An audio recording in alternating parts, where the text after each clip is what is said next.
Watch her the next time something spooks her in the yard. Some chickens freeze so completely they look like a lawn ornament, not a living bird. Others explode into a dead sprint before you even finish the thought, what was that noise? And here's the part almost nobody tells you. That reaction isn't personality, it's paperwork. Her breed already wrote the script for how she panics, how she forages, how she handles heat, and even how well she can actually see the danger she's reacting to. Every twitch, every freeze, every mad dash across the run has a history behind it, one written long before that particular bird ever hatched. So if your hen keeps doing something that seems random or a little strange, stick with me, because by the end of this, you're going to look at her completely differently, and you're probably going to recognize your own bird somewhere in this list. Start with the bird that never stops talking and never stops moving. If your hen is loud, flighty, first to bolt at a shadow, and somehow still cranking out an egg almost every single day, you're probably dealing with a leghorn or a close Mediterranean cousin.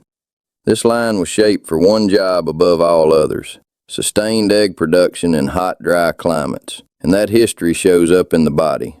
Lean frame, oversized comb for shedding heat, and a nervous system tuned for constant vigilance rather than comfort.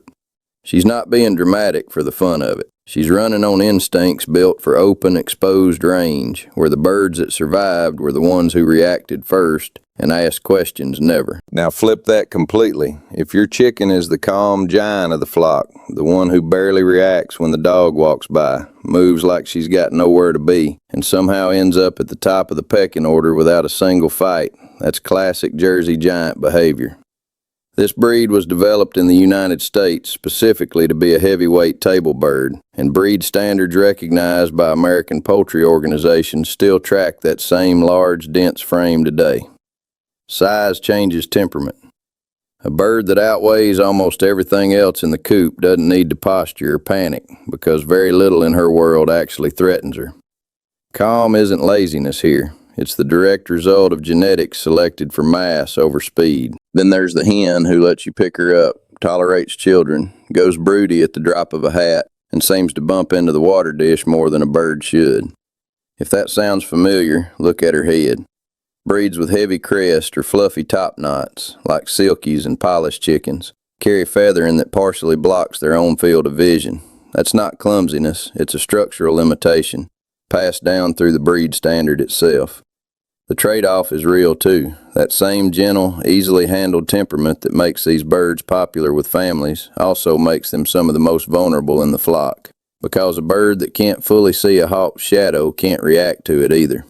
Charm and risk, in this case, come from the exact same feathers. Here's one that throws almost every new keeper off completely. If your bird has skin, comb, and even the inside of her mouth showing unusually dark, almost black pigmentation, you are not looking at a sick animal. You're most likely looking at a breed carrying a genetic trait called fibromelanosis, most famously documented in the I. M. Samani line that originated on the island of Java. Researchers studying poultry genetics have traced this trait to a duplication affecting melanin production, which is why the coloring runs through the organs and bones as well as the feathers. Because the trait is difficult to breed true, and the birds remain rare outside their home region, I. M. Samani have developed a reputation, and a price tag, closer to a luxury item than a backyard layer. If your hen carries that look, she's not broken, and she's not diseased either, no matter how many worried messages that color tends to generate in backyard keeper groups. She's carrying one of the more unusual genetic signatures in the entire species,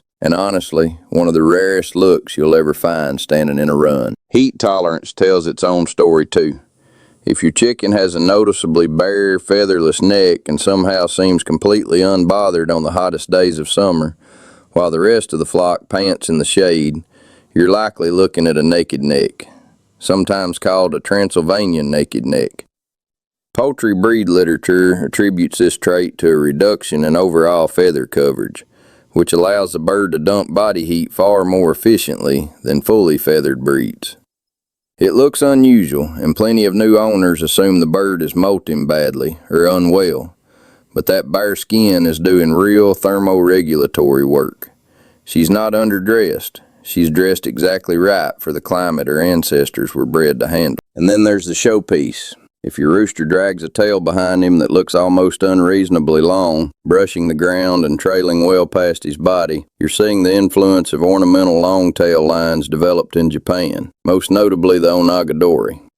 Under ideal, highly attentive care, roosting arrangements built specifically to protect that plumage from damage, the tail feathers on these lines can grow to remarkable, almost cinematic lengths, which is part of why Japan has recognized the breed as a natural monument.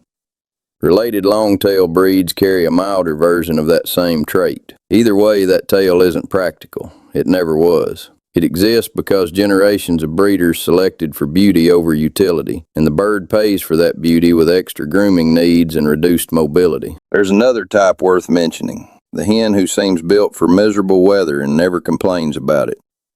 If your bird is round, heavily feathered, almost fluffy enough to look like a different species entirely, and she keeps foraging happily through cold, wet conditions that send other breeds huddling under cover, you're likely dealing with an Orpington or a similar cold-hardy dual-purpose line.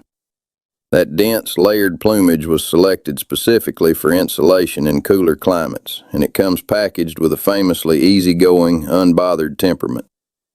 She's not tougher out of stubbornness. She's built feather by feather for exactly the conditions she's standing in, which is also why she tends to be one of the friendliest, most approachable birds in the coop. Compare that to the hen who seems to run the whole operation without ever picking a fight.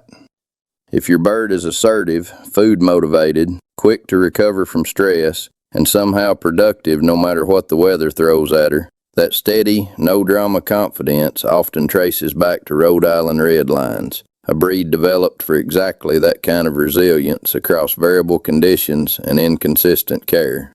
Breed standards for this line emphasize hardiness and consistent output over flash or ornamentation, and that practical, get-on-with-it attitude tends to show up in temperament just as much as it shows up in the egg basket. She's not bossy for no reason. She's simply built to keep functioning when conditions aren't ideal, and that confidence reads as leadership to the rest of the flock. So the next time your hen does something that seems strange, the frantic dash, the total stillness, the constant bumping into things, the total indifference to a barking dog, don't write it off as just her being weird. Somewhere behind that behavior is a breed standard, a climate she was built for, a body shape selected on purpose, sometimes even a documented genetic trait with a name and a research paper behind it. Chickens aren't random. They're walking, clucking records of decisions humans made generations ago, and once you know how to read that record, the whole flock starts making a lot more sense. If this changed the way you'll look at your own hens tomorrow morning, that's exactly the reaction we're going for. Drop a comment telling us which behavior matched your bird, because chances are someone else in the comments has the exact same hen doing the exact same thing for the exact same genetic reason. Hit like if you learned something you didn't expect. Share this with the one friend who still thinks a chicken is just a chicken, and subscribe so you don't miss the next deep dive into the flock behavior nobody explains properly. There's always another bird, another breed, another strange habit waiting to finally make sense. See you in the next one.